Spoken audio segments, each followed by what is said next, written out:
Welcome back, everyone, to another episode of CarnivorousGrama Speaks. Today, I am very excited to be here with Dr. Innocent. Hey, Dr. Innocent. Hey, Carnivorous Grandma, it is my pleasure to speak to you and to speak to your viewers today. I'm really excited.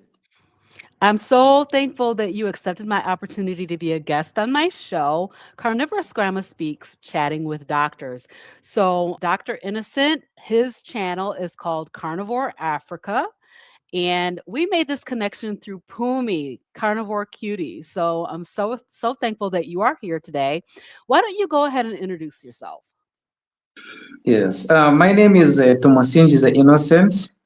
I'm a public health dentist from Uganda, and I am involved in a number of things. I'm involved in private practice. I run a dental clinic called Rugaya Dental Clinic. And then we have also a foundation which gives free dental services to the communities. And this was started by our partners who live in Canada, for the most part, Toronto. This is called Build Your Smile Dental Foundation. And I am the executive director here in Uganda.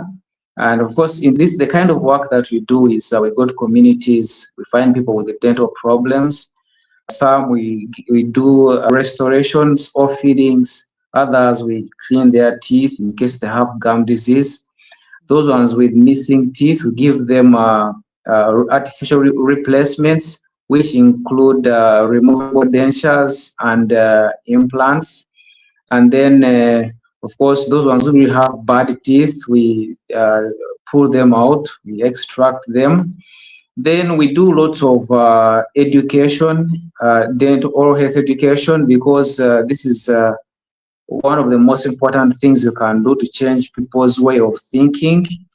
And then we do things like fluoridation, especially for the school children, young school children, and according to what they have taught us, fluoridation helps in strengthening the enamel so that the tooth or the teeth don't easily decay. And of course, we also support students who are studying to become dentists like me. We have put out so far about 6 ladies. We have more who are still in school. So that is the kind of work that we do. And then, of course, of late, I found a new, I don't know whether to call it a vocation or whatever, but this stuff of telling people about carnivore, which is very, very exciting, which has taken a very big part of my life, which has changed everything around my life and family. And as I speak right now, I have made very, very big changes in my life, in even in my investment, to make sure that Carnivore is a success for me, for my family, and even for the people in my community. So, in a nutshell, that is who I am. Wow. Oh my gosh. So what you're talking about reminds me of my daughter's a PA and she works at a family health center. And when I say PA, physician's assistant for anybody who doesn't know that. And that passion for giving back to the community is so incredible. So thank you for everything that you're doing in your community around dental health because we know that dental health is so foundational to whole body health, right? So that is really, really awesome. Thank you very much for the work that you are doing for making sure that people get their dental health taken care of. I was thinking about a time where I heard about the fact that your, like your toothache could literally be deadly. And, having a tooth extracted or having like a root canal or some dental work done could really, really be beneficial for health reasons. Of course, of course, of course. We have cases where people have died due to dental issues. Of course, not in my practice; those are not my patients. But Okay. the teeth are so close to the brain, and if there's an infection in a tooth, there is a high chance that it can easily reach the brain quickly. And once the infection goes in the brain, it is a fatal thing. So, of course, infections of dental origin can be fatal, but we do the best that we can to make sure that we help our people.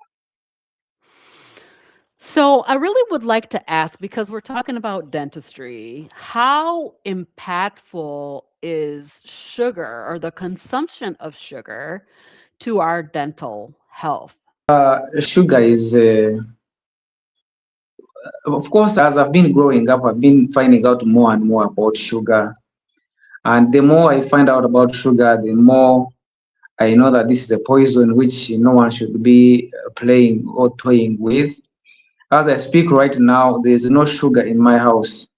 Mm. It never gets there. The kids, they know that sugar is not something that they have to play with.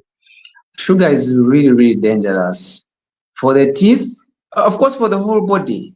But for the teeth, of course, because once you are consuming sugar, it first interacts with the teeth before it goes to the rest of the body.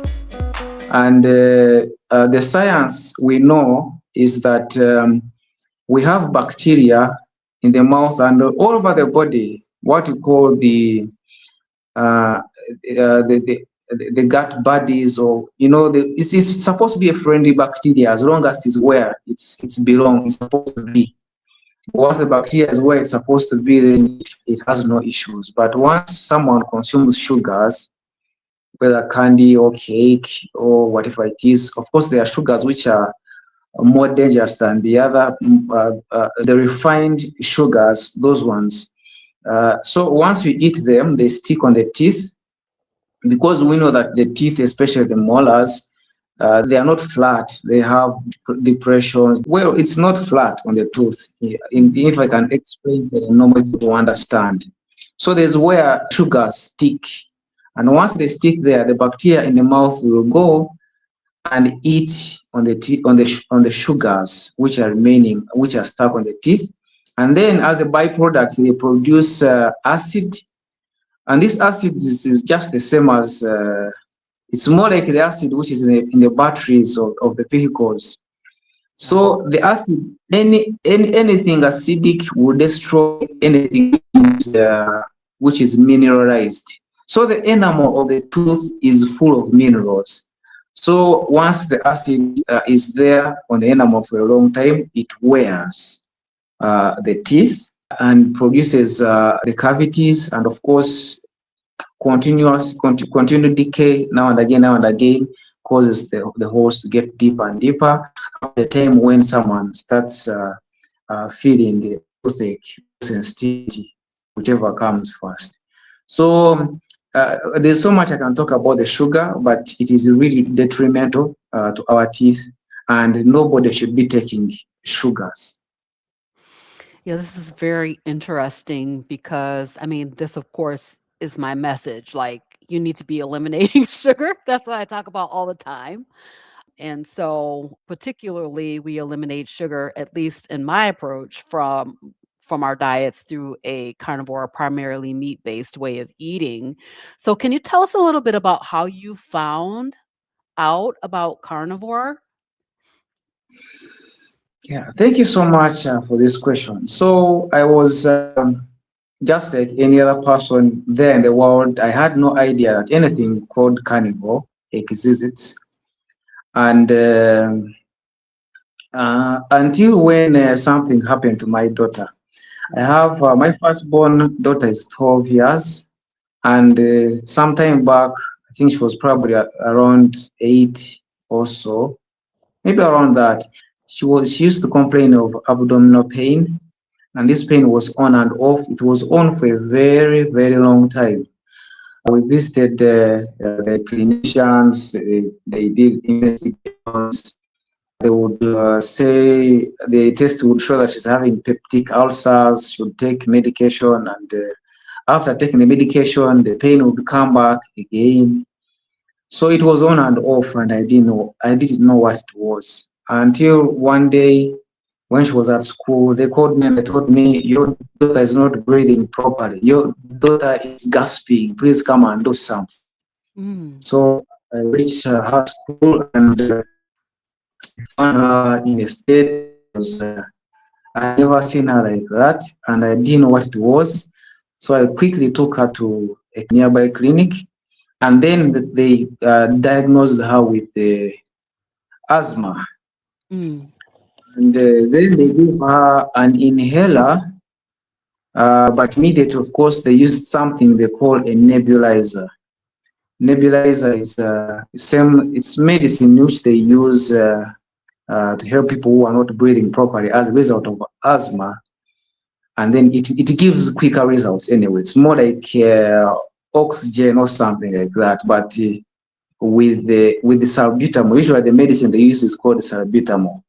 Mm-hmm. So after that, when they told me that she has asthma, I wasn't surprised, because even my late father died in, I think that was 1997 or so. He also had asthma and he had lived with it for a long time. So started preparing myself mentally, psychologically, emotionally, to raise a child with asthma. But what changed everything is that the inhaler which they gave her was not working. It would Mm. not work properly. She would get attacks, and then she would use the inhaler, and it wouldn't work. My goodness. And the attacks would start after she has eaten something. It was not coldness, it was not dust, it was not pollen, it Mm. was food. You eat, let's say, sweet potatoes, and then about 30 minutes later, she gets an attack. She eats, let's say, pumpkin seeds or an orange or a mango, and then she gets an attack. And this was disturbing. I didn't understand what this was.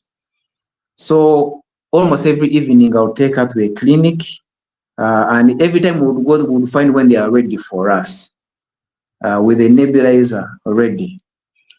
But then, when this inhaler was not working, I asked myself that what if I travel?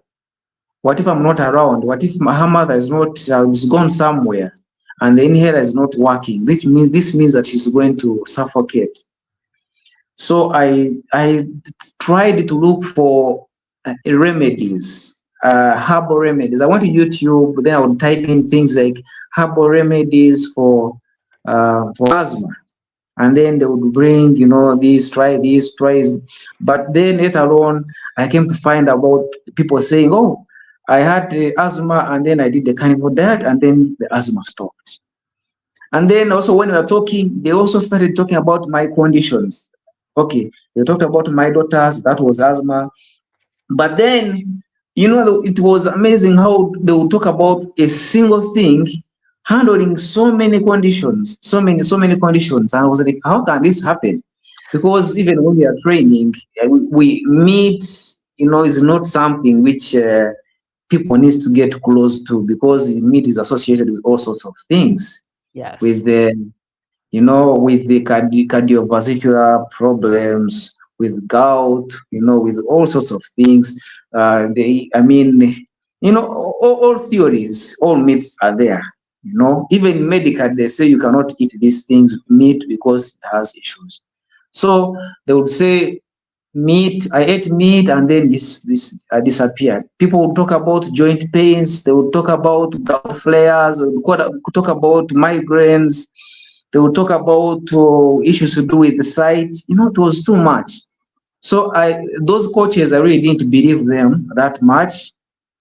But then I somehow looked in the comments, and those days I never used to go to comments. I didn't know Mm-hmm. so much about comments. I didn't know so much about YouTube. I just knew a few things about YouTube because in the pandemic, I tried to learn some skills. I was trying to do 3D animations, and I was learning that through YouTube. So that is for the most part, that's what I knew, but not in the comment section. No. So in the comments were so convincing. So anyway, through my daughter's condition, that's how I came to know about the carnivore diet. Wow. Was there any one influencer, or was it just kind of a conglomeration of all the different things that you saw that impacted you to try it with her? So first of all, this was step by step. It was not the first influencer was not 100% a carnivore. There is one of the doctors who is a nutritionist. Is called Dr. Peter Osborne. Mhm. So for him, was not really talking so much about carnivore, but he was talking about the fact that people can react to food. People can things which were happening to my daughter. He was saying that people can eat and then start reacting to foods due to glutens, due to all these things. So when I heard about that, it was ringing my bell. I was like, this is what is happening to my daughter, because the foods which she was reacting to, they were not her problem in the past years, but now they are her problem. So I try to dig deep. I would listen to him. Then once in a while, he would also talk about carnivore a little bit, but he will not really go so much deep into carnivore. But then later on, once you listen to one influencer in the comments, you hear someone also talking about other influencers and others. So a network started building up to when I started learning and knowing about people like Professor Ben Dickman, like Dr. Eric Westman. There's another one called the Stephanie Kito Person. Yes. She's also an advocate of the keto. For the most part, is keto and carnivore and so many others. So that's how I came to know about the influencers. It all started from Dr. Peter Osborne. Okay, that's awesome. So tell me, what made you transition? How did you decide to? I'm assuming that you put her on a primarily meat-based way of eating, right? And so, how did that happen? Yes. So now, because I knew that anytime she would, I thought anytime she would die if I did nothing about it. But again, myself, well, I used to consider myself healthy, but I would say that for every night, almost every night, I would also have chest pain in the chest. And because of the pain in the chest, there's no single night I would sleep without thinking about the day when I would die. I thought I was developing a heart problem or something like that. And again, also, uh, when I was in senior two, I started developing heartburn, which was really aggressive. Which later on I came to know that it was from posho, from maize. So anyway, I decided. Then by the way, it was not only asthma, which was my daughter's problem. She had asthma, but she also had she would collapse. She had a very rapid heart rate, and then sometimes she would collapse. She would hit her head on the wall or on the floor, and then she would wake up with confusion. She would spend about 6 hours without speaking a single word. She would Mm, even look at me and get scared and hide away from me. And then when she would finally speak, she would speak words which you cannot really understand. She would not pronounce words properly. So when I was thinking about carnivore and the meat, I said, okay, I'm going to try this on my daughter. I immediately made changes. I bought a chest freezer. I looked for meat. I bought eggs. I did all sorts of things. By then, she was even reacting to the eggs. She would not. She would even react to the eggs. She would even react to chicken. But when she started eating beef, beef was working very well. Then, so when I was planning for that, I said, what she will eat, I will also eat, so that in case the meat and animal fats start killing her, or if they are not working well for her, I will easily understand when you're eating the same things. But I was also hoping that I would also get relief from my own challenges, because like I said, I used to have aggressive heartburn, I used to have chest pain, I used to have very bad brain fog, which started mhm. when I was in high school, in secondary school. I was 85 kilograms, and this was really heavy for me because it was taking a toll on my joints, especially my left knee, my left knee joints. That one was giving me trouble to the extent that it was really difficult for me to even go to the communities to treat people. They are not proper toilets. The toilets that they don't exist there. Some Mm-hmm. other things which you use. So you have to basically you have to squat, but I wouldn't squat with both of my knees. I would squat with one, and then the other leg I would make it straight to make sure that that I would get pain when every time I would bend the knee or squat. Mm-hmm. So I was hoping that the meat would also help me those in that area. So we started doing a meat. I bought meat, and for the first day, there was no asthmatic attack. The second day, no attack. Third day, no attack. Fourth day, no attack. Everything changed. I was starting to feel relief. You know, uh, after a week, there was no asthmatic attack. I was like, wow, this is unbelievable. Then also, of course, now she's started getting better, improving. It was rehabilitation for her. Then for Mm. me, in a matter of 2 weeks, I had lost about 7 kilograms, and then the chest pain started going away. I started sleeping very well without snoring. So many things started happening when I started eating meat. But basically, yes, we were doing meat, and we made sure that there was fat, animal fat, and we would consume it together with the meat. And for me, I would melt the fat within the soup. And actually, that's the way we do it for the most part. We don't have so much access to butter sticks and the other things, so we usually melt the fat in the soup, and then we drink the soup and then eat the meat, and then we are done. So that's how we started eating meat. So how is your daughter now? First of all, how long have you guys been doing this meat-based way of eating? And then how is she doing now? So now so far I've done it for about 2 years, and the same thing applies to her. Be, of course, before I knew about carnivore, we were eliminating some foods. According to Dr. Peter Osborne, there are some foods they were telling us to leave, things like sugar, things like milk. We started eliminating some. So at first, I knew that some foods you can eat, others you cannot.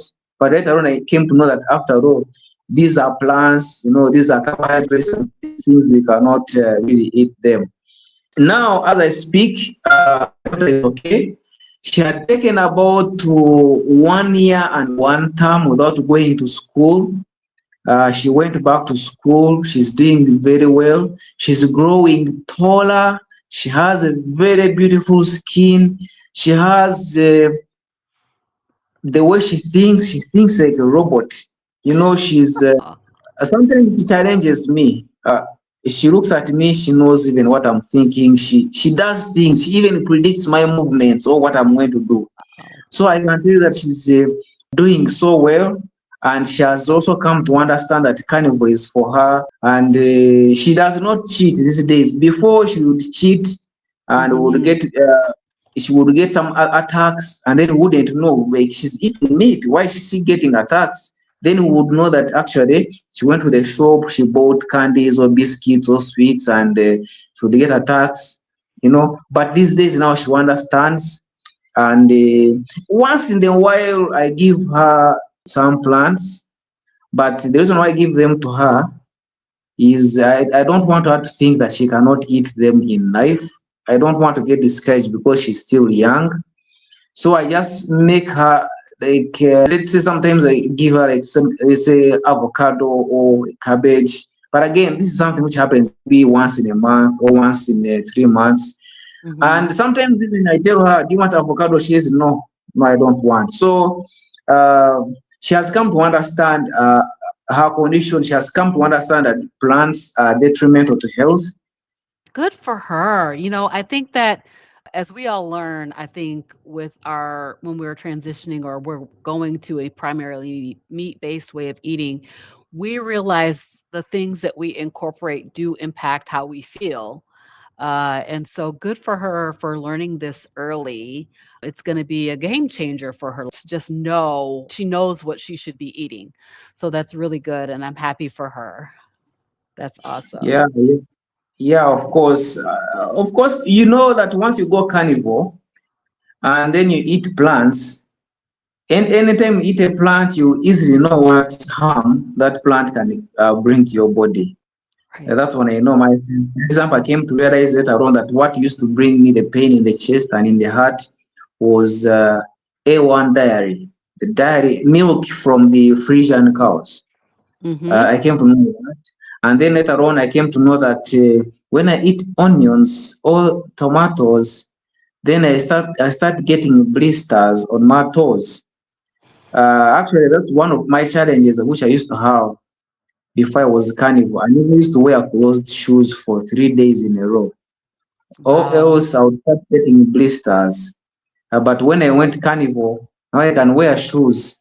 I can wear shoes for a whole week, and then I'm okay. So once you go carnivore, you know that once you eat, and then once you go carnivore, pure carnivore, and then you eat some plants for some number of days, you easily know what kind of problem that plant will give you. Exactly. I mean, that blistering thing sounds familiar because my issue, well, one of my issues was this dyshydrotic eczema, mine on the hands. And come to find out that the dairy and certain plants, peppers, and those kinds of things.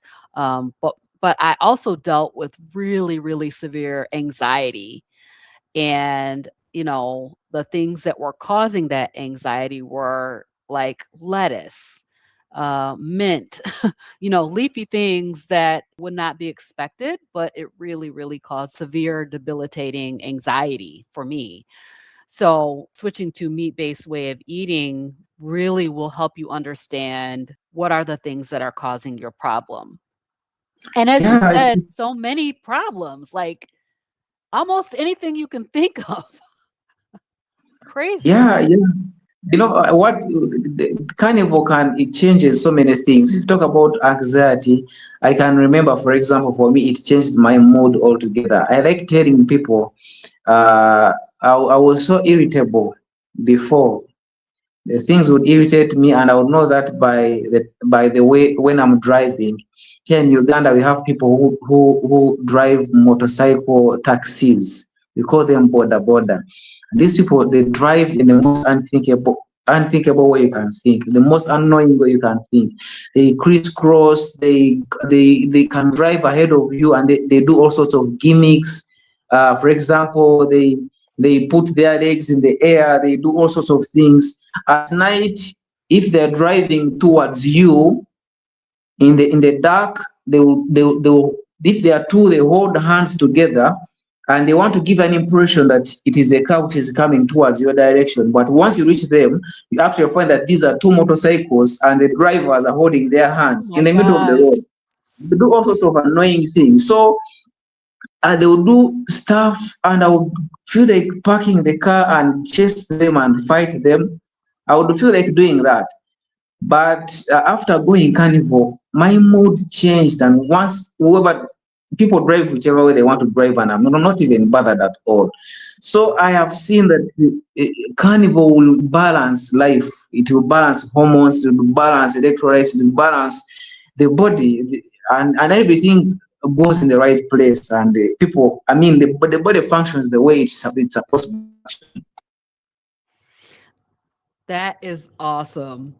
Yeah, I mean, we hear that all the time about the mood changes, alleviation from depression and anxiety and all kinds of mental illness, just a myriad of things that carnivore can really touch. I would love to hear about how your change in way of eating has impacted your family, other people in your traditions and those types of things, your traditional foods and the ways that you eat there in Uganda. Of course, when I found out to influence every other person with my family, within my family, it is me and my daughter. My other children and my wife, they know that meat is good. They try to consume it, but they are not yet there. And I think my wife still has her own reasons. The children, maybe they don't understand it very well. But what I try to do is I make sure that meat is available, and every time they're eating their food, they have meat as part of the diet. And then I kicked out seed oils from my house. There are no seed oils at all. We look for the animal fat. That's what we use. When they are cooking their food, their plants, they use, in case they want to fry, let's say they want to make these fries, chips, whatever, they use animal fat. And so in my family, that's it. And then my mother, right now, she's 70, I think it's about 74, 75. For her, I put her on carnivore, and she's getting better. This is not. It is not the first time I put her on carnivore. Sometime back, I put her on carnivore. I think that was about maybe close to a year ago, and she was getting better. But then something happened. Her feet, her ankles started swelling. Mm. Yes. So when that happened, I stopped. But even when that happened, she was feeling better because she used to have so much pain. The pain was going away. She used to have, she has had issues with the joints, that the pain was going away. So she developed, the ankles swelled, and then I didn't know what it was then, but I think I have an idea now what it was. And I believe that it was pork. Now, when I talk about pork, I eat pork all the time. But Mhm. we were told there is a certain doctor called Dr. Natasha Campbell McBride, who's also an advocate of the carnivore diet, and she's the auditor of the GAPS diet. Mhm. She teaches people how to prepare pork, and she said that once you're eating pork, you have to put it in, either add salt to it or marinate it in salty water.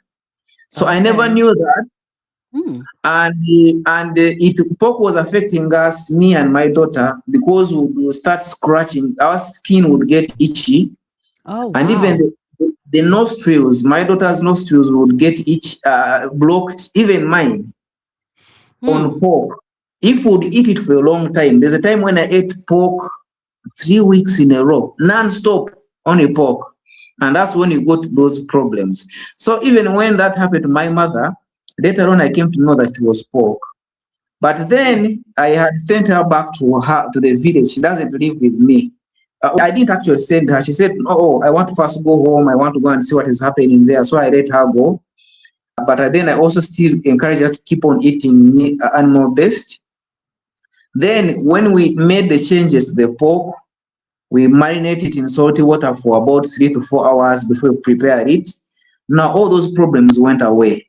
No more itchy Wow. skin, no more clogging of the nasal passages. So Mm. I can think that probably that's the same thing which was affecting my mother. These things, foods affect people differently depending on their genes. That's what I have Mm. discovered. So basically, around my community, the changes. So my mother now, she's back on carnivore, Good. and she's doing pretty well. 2 days ago, I was with her. I spent Christmas with her, and she's doing well. For example, she would not get in a vehicle, in a high vehicle, without someone supporting or lifting her. Mm. But now she gets in the vehicle, and she does it by herself without anyone supporting her. She still moves with a stick, but sometimes she forgets a stick and she walks by herself, and then she remembers later on that she forgot her stick.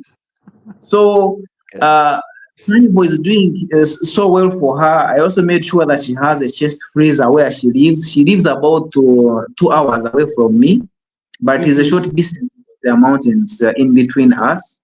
It's about 80 kilometers from here. So, for me, it is my daughter, it is my mother, and of course, some of my friends have started going carnivore. some of my classmates, they call me, they say we are trying to do this.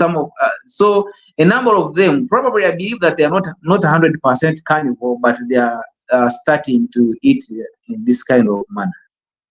That is fantastic. I don't know if you've met Dr. Kiltz yet, but he says it's the documented stories that count. Yeah. I'm sorry? I've seen him on WhatsApp. Sorry, I've seen Yeah. him on YouTube. Oh, yeah, he's a great guy, but he says the documented stories that count. So you telling your story change a lot of people's lives.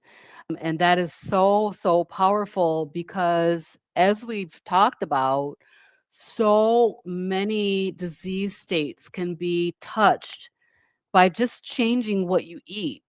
Elimination of sugar, incorporating more fat, incorporating more meat. And so tell us what a day of eating looks like for you. What are you eating on a daily basis?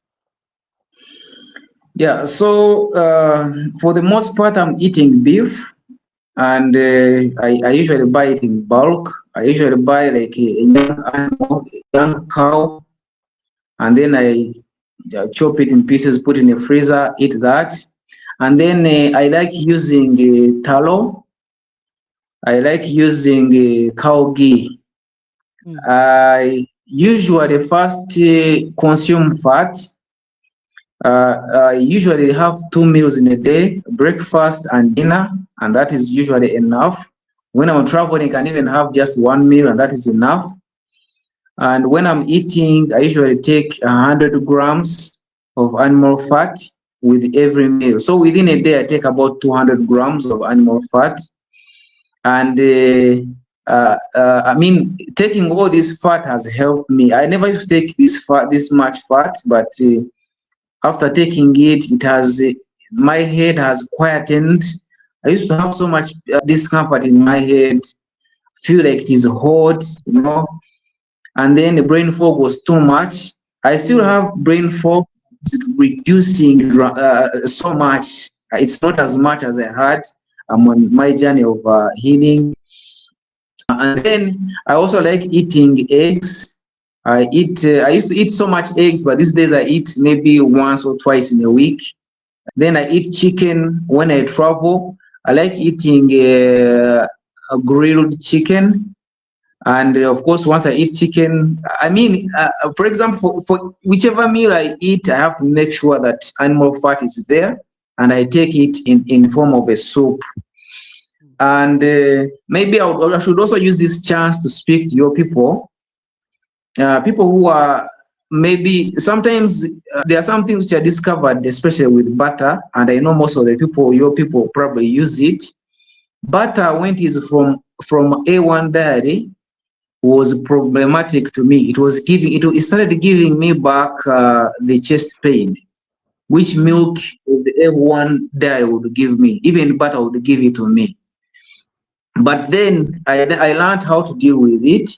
The same time, the same thing happens to the cow ghee. Cow ghee, if you get cow ghee from from the A1 dairy, it still gives you the same problem, chest pain. It gives that to me. So what I do is that I usually melt the ghee or the butter and add a little rock salt. I don't know whether they have that one in the US, but we Mhm. have rock salt. Once I add rock salt, that element which causes problems to people Wow. needs to go away. For me, it went away. So in case I don't know about the source of the cow ghee, if I don't know whether it is from A1 or A2, I always add rock salt and I don't get issues. So maybe some of your viewers might find they take butter, but they still have problems. Things are not going away. It could be that. But if the butter is if the ghee or the butter is from the A2 dairy, like the Jersey cows, like you should. So basically, I eat fish once in a while because the fish is not common. It is quite pricey where I Mm. live. So I don't take fish that much. I eat grasshoppers, but those ones come in a season. Actually, that could be like my snack in case I want to snack. But grasshoppers, they come only once or twice in a year, so they are not common. but Mm. I also eat them and if they are available. So that's what I usually eat on carnivore. Sometimes I take milk. It's not every day. Sometimes I take it, and when I take it, number one, it is raw. It is not pasteurized. It is raw. Okay. Then it Mhm. is from. It is A2.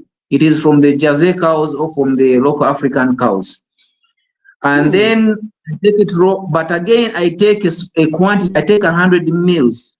I measure it. I don't take anything more than 100 mils because if I take much, I know that insulin is going to go high and I will get problems. So I can take 100 mils in a day, and I take 100 mils in the evening. In morning, I can take 100. Evening, I can take 100, and that one doesn't distort my ketones. My ketones keep constant. Even when they reduce, it's just a little bit, a little bit. So I take it once in a while, maybe once in a week or twice in a week or once in 2 weeks. I don't take it that much, but sometimes I use it. Okay. Yeah, for me, dairy, I can't even I have not well, first of all, I live in Kalamazoo, Michigan, USA. We can't get raw milk here. They do not sell it for human consumption. So we can't even get raw milk. I've never had an opportunity to try it, not even raw cheese or any kind of raw dairy. But regular dairy, like heavy cream, a lot of people use stuff in their coffee or butter. If I have too much butter, sour cream, all these different kind of dairy products cause my eczema to flare up. So found over the course of this time that I can't even deal with dairy very much. Maybe someday I'll be able to try some raw dairy. Not in Michigan, not today though. Well, I was told that people who live in those states, they buy raw milk and then they say it is for the dogs and they give it to them and then they take it. But That's what I I guess have heard. I have heard that. that one might not be why. Yeah, I just haven't found it, but maybe someday I will. We're going to go ahead and wrap up. So I would like to just ask you, would you mind if I just ask some quick rapid fire questions and I'm going to just ask and you can answer? Yeah, of course, I don't mind. Okay, Shoot. super.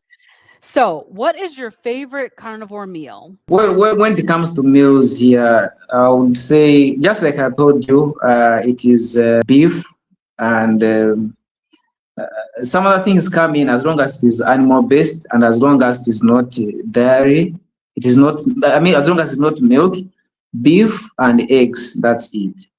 Awesome. Okay, what is the biggest carnivore myth that you would like to retire? I think the fact that people think that once you go that meat causes cardiovascular diseases, it causes gout. I think that's what I would wish that people erase from their minds for good, because we have seen that once you go carnivore, your health, people's health just aligns. So that's it. That's awesome. Okay, and then what is one tip that you would give a person that's in their first 30 days of starting carnivore? I think I would say if you start carnivore, if you think about starting, then start. But then after starting, you need to plan. And I would say that I think let me speak in the African context because I understand it better. You need to plan because sometimes it is difficult to buy meat every day. So you have to plan. If you don't have a chest freezer, make sure that you find it and plan so that you are going to have a steady supply of meat and animal and the other foods which you need. You plan so that in the case you travel, you have access to what to eat, so that you don't fall back on plants and things which you wouldn't want to fall back to. And then I would say make sure that you are in ketosis. I would advise people who are going carnivore to ketone meters. We have these breath ketone meters. They're not really common here in Uganda where I live, but I imported one, and I believe people who need them, they can find them. But it is very, very important to know that you are in ketosis, because if you don't know, people have a tendency of eating meat, but they don't take enough fat. And if you're not taking enough fat, you're not going to have enough ketones. And if you don't have enough ketones, things will not work out for you. You're going to start getting bad sleep. You wake up in the middle of the night, you keep awake, you get issues, so many issues. Like the body doesn't stabilize. So it is important to be in ketosis and don't fear fat. Don't fear animal fat. As long as you have gone carnivore, as long as you're not eating carbohydrates, it doesn't matter how much fat you eat. Eat as much as you feel you can take, and then the body only absorbs what it needs. What the body cannot absorb, it gets out together with the stool, or it could be some harmless diarrhea, but it all works out very well. And then I would say also, once you go carnivore, have a community, have some people to speak with, because you can get challenges. Sometimes you don't have the answers, but once you have people to speak to, they will tell you their experiences. Maybe they are going through a problem or a challenge you're going through a problem which they also went through, and they can advise you and they can help you make it easy for you. So that's what I would tell someone who is going carnivore, like within the first 90 days, 60 to 90 days of starting. Well, Dr. Innocent, it has been so nice chatting with you. Thank you so much for being here on Carnivorous Grandma Speaks. Your story is very compelling, and I'm very excited about for you and for your daughter as you go forward in your carnivore health journey. I think it just gets better and better over time. So, thank you so much for being here, and we are going to wrap it up. So, I'm going to let you have the final word. Well, thank you so much, Coach Robin, the carnivorous grandma. I have to say that carnivore has really transformed you, because I remember that I heard you sometime saying your age, and you don't really look your age. Oh. And I know that's what carnivore does. As long as people are not cheating, carnivore is going to make you look young. Yeah, people can see you with the grays in your beard or what, but the skin really looks young. Once you tell them your real age, they will not believe. So I'm happy for inviting me here. Thank you for helping humanity. And it is my prayer that more and people will find carnivore, because I've realized that once people find carnivore, they even become thankful to God. They are not judging God, but these ones who are not found carnivore, diseases are disturbing them, and then they blame God. They say, "Why God? Why me? Why me?" But now, if this message keeps on going to people, the way you're doing it, because now this is going to help people hear my story, and my people also hear your story, and more people keep on learning about carnivore. And as the years go by, people are going to beat disease. They will embrace carnivore, and then disease will go away from them, and they're going to live more and better productive life. So thank you so much for having me on this show. I would say anytime you ask me again to come, I'll come running to this show. Thank you so much. Thank you, Dr. Innocent. All right, you guys, we will see you next time. Bye, everybody. Bye bye.